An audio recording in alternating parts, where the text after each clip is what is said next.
Hey everyone, welcome back to Wix Fix. I hope you're having a fantastic day. My name is Ryan and today's video is the start of a brand new series called Wix Studio Simplified.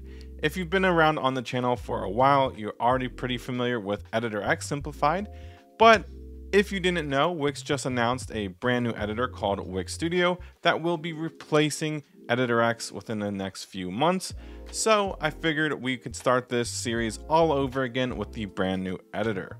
For today's episode of the series, the first thing we're going to cover is the editor itself. Let's go ahead and get started. So here we are in the Wix Studio workspace or dashboard, and let's say I wanted to create a Wix Studio website. So the easiest way to do so is to come up to create new site. You can say create with Wix Studio, start from a blank canvas, and we can just click on that. And now it's going to open up the Wix Studio editor. Now, while this is opening up, I want to kind of explain what Wix Studio is. It's basically a pixel-based responsive website builder. It's packed with even more powerful tools than Editor X even had. And Editor X, for those who may not know, is Wix's previous professional platform. So it's packed with even more tools than their previous professional platform, but also just from the interface, it is super simplified compared to Editor X as well, which may mean it'll make it easier for the less tech-savvy small businesses to create responsive websites here as well. And there was one thing in my description that I'm going to be covering in this video, the pixel-based responsiveness. For those of you who know, pixels are not responsive values. They do not get bigger or smaller. They are a set value, just like a meter is a meter. There's no such thing as a small meter or a large meter. But before I kind of cover how the responsiveness works, I want to show you around the interface of this studio. So over here on the left hand side, we can see there's a bunch of different icons. Right here is the add panel. So if we click this, we have quick add, which, we can add a lot of the basic stuff. This is honestly where I am most of the time. Images, titles, paragraphs, buttons, containers, which if you're not an Editor X user, this might sound confusing. And I'll cover it a little bit in this video as well. But then you can do videos, shapes, lines, galleries, a menu, repeater, which if you've used any Wix products before, you might be familiar with this. And then a couple other things as well. And then down below, we have sections, containers, text elements, layout tools, and stuff like that. So basically inside the add panel is where you add elements to your website to build it. Underneath that, we have the layers panel. So you can see right up here at the top, we have the header, which is the main section, which is basically the section that appears at the top of all of your pages. And it typically has a logo and a menu for your users to navigate through your website. Underneath that, we have a section, which this is a page specific. You can see by the color blue that this is a page section, whereas the header and the footer are both green, basically showing that this is a section that can appear on multiple pages. But if I go ahead and open up the header with this little drop down, you can see we have the horizontal menu, and we also have kind of like a logo stack over here. So it has the vector art and the business name inside of it. So this is kind of how the layers panel works. If you have trouble finding anything on your website, the layers panel is always a really great place to help you select things that might be under certain elements or just find things that are a little bit hidden. But under the layers panel, we have the pages. So here is where we can edit pages like the settings, SEO, social share. We can rename the page, duplicate it. And then above that, we have this little plus icon so we can add a new page. We can add a regular page or a dynamic page. If we are using a lot of CMS on the website, we can create dynamic pages, which we won't be covering in today's video. But here is basically where you create your pages. So if I wanted to create another page, I could just press regular page and I can just name this page the about page. And then in this panel, we can also switch back and forth between the different pages. You'll also notice right up here, we have the option to navigate between pages fairly quickly without having to open up the pages panel here. Under the pages panel is the global sections. So global sections is like the header and the footer. These are sections that can appear on all or at least multiple pages. For example, we can create several different headers and we can tell each header to display on certain pages. So if we wanted to create a dark version of our header, we could duplicate this header here in the global sections, but just by pressing the three dots and pressing duplicate.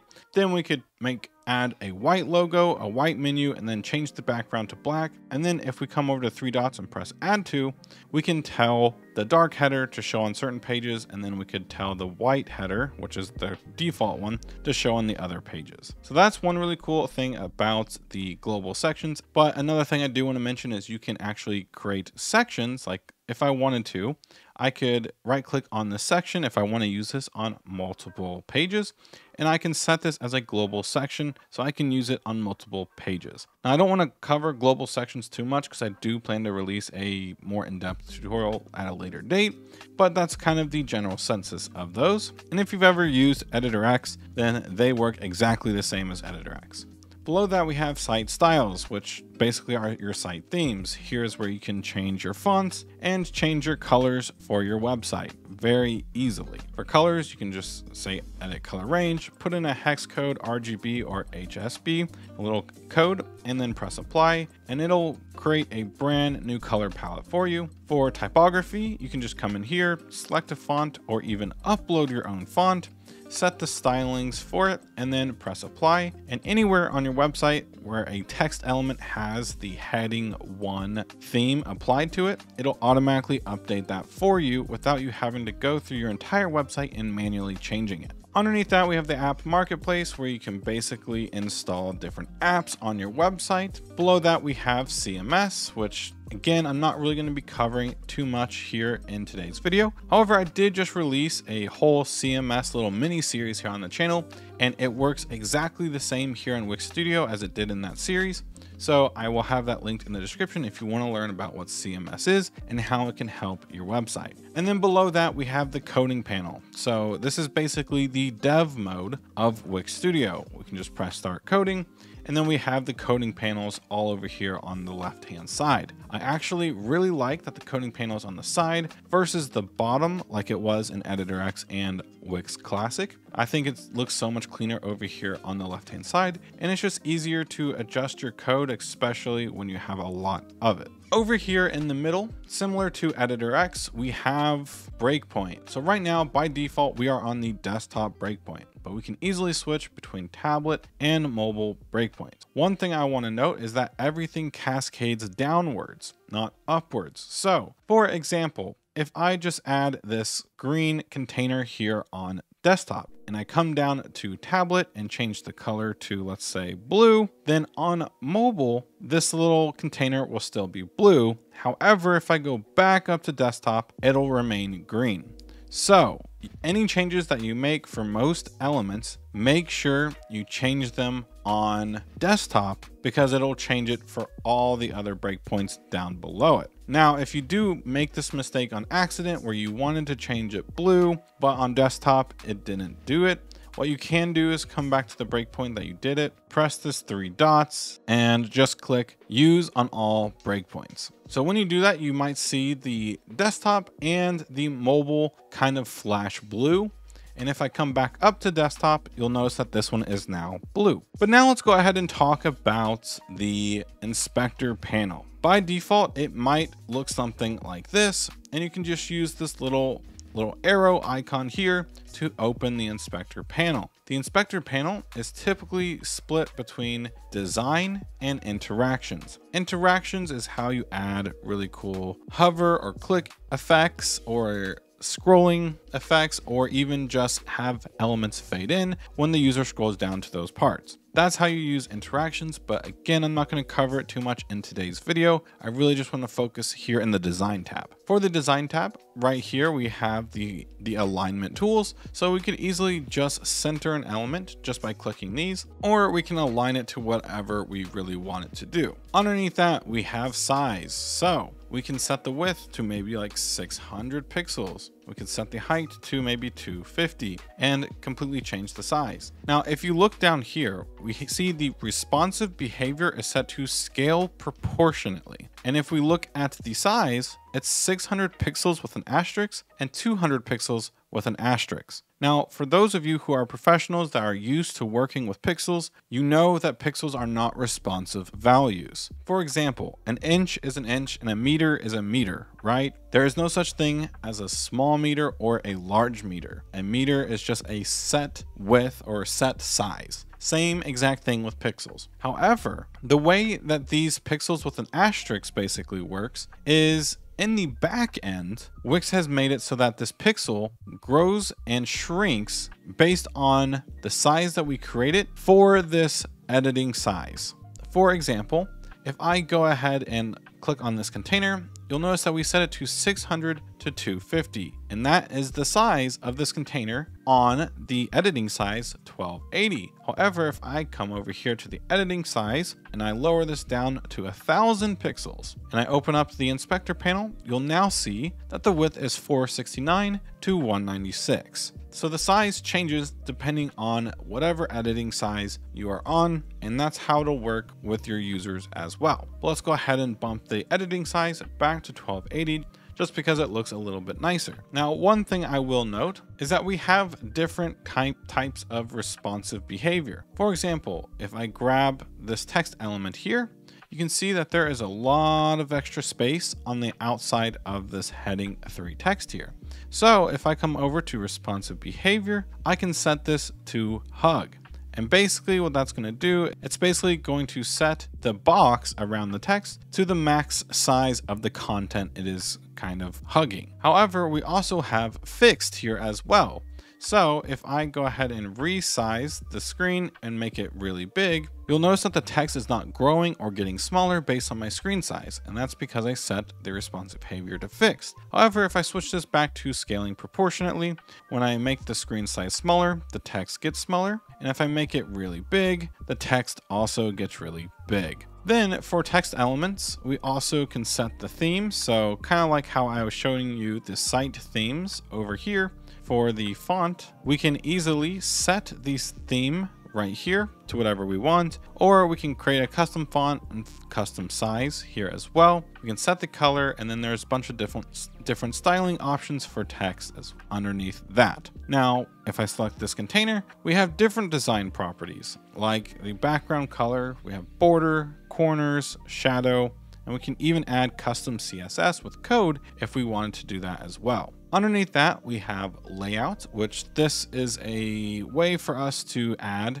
a grid if we wanted to. And we can also set the overflow content from show, hide, or scroll. Below that, we have position type, which position type allows us to set things as sticky or pinned or just leave it as default. Let's say 99% of the time you leave things as default. You don't really have to do anything with that unless you're trying to create some sort of cool scroll effect. And then below that, we have docking, margins, and padding. Right now, we have this container selected. However, we can see by these little dots over here that it is not currently docked to any side. And that is because we aligned it to the center. That removes all docking. However, if I select this text, you will notice that not only here on the artboard, we have this blue line here with this blue dot signaling to us that it is docked to the left-hand side, but there's also one above it that's docking it to the top of the section, saying it's docked to the top. So if we come down to the docking, margin, and padding area, we can see that it's docked 4.1% to the top and then 41.4% from the left. So when I resize the screen, everything kind of docks accordingly depending on what screen size the user is on. Now, I rarely ever dock things too much, but I feel like anytime you add elements, it automatically docks no matter what. But I always end up changing a lot of these different things here. But if I go ahead and select this container, I can come to the inside. So on the outside right here is the margin, which basically if I add 20 pixels to the left, you're going to notice it pushes the container to the right. Because I pushed left by 20%, which you can see from this little box here. So this is basically signaling to us that it is pushing. Now I'm going to go ahead and remove the margin here, because if I go to the inside of this box, here is where we see padding. So if we click on this, we can actually add padding, and maybe we can set this to be like 20% padding. And you'll notice that instead of pushing space on the outside, padding pushes space on the inside. And if we go ahead and press this link button, it's going to apply that padding to all sides, just like this. Now I'm going to grab this text and put it inside of this container. And then I'm going to grab this container, and maybe I want to change the height and size of this container.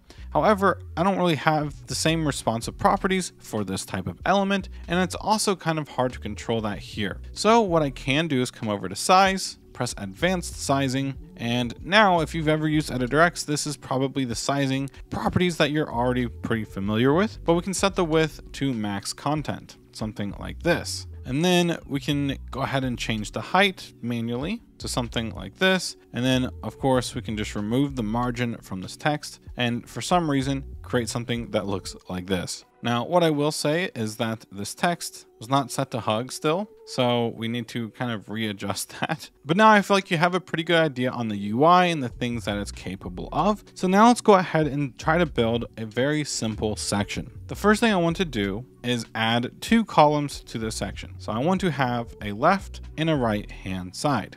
Now, if I grab this section, I want to add maybe 30% padding on the inside. Maybe 10. We'll add 10% margin on the side, and we'll press this little link icon to add 10% to all sides. So now we should have something that looks like this. Now also I kind of want there to be a little bit of a gap in between our 2 cells here.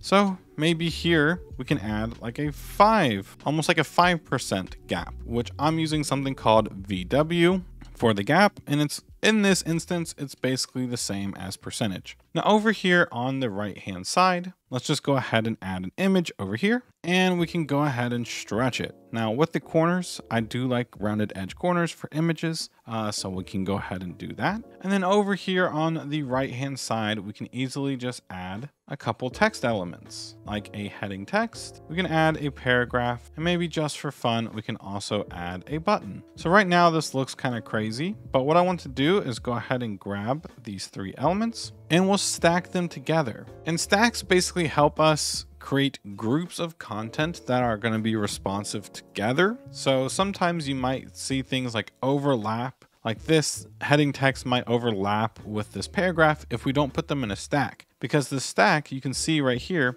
we can actually set the amount of space that we want in between the heading and the paragraph, and that will never change. But with the stack selected, I'm going to align all the content to the left. I'm gonna align the stack to the left. Then under layout, I can align all the items within the stack to the left. And then for the item spacing, I might do like 30 pixels. Perfect. Now I'll go ahead and make sure that this whole stack fits inside of this little cell that we created.